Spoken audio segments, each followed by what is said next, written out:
Halløj, jeg hedder Karina AC. Jeg snakker om at disciplinere tankerne igen og igen og igen.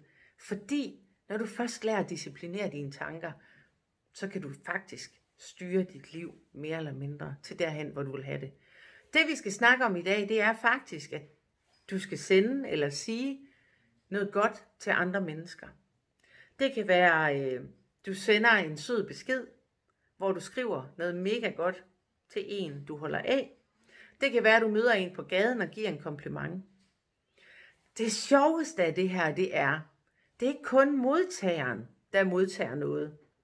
Når du begynder at tænke anderledes, og begynder at rose andre, være taknemmelig, og fortælle andre, hvad du er taknemmelig for, eller hvad du er glad for, så begynder der at ske noget andet i dit liv.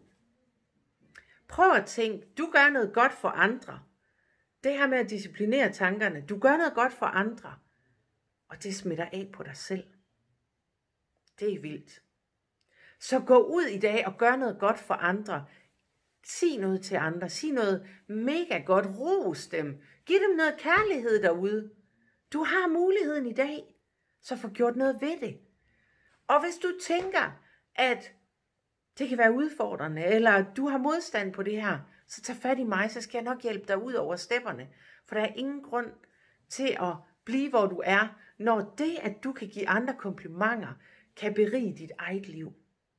Prøv at tænke på den tanke. Gå ud og berige andre. Vi ses. Ha' en mega fed dag. Hej.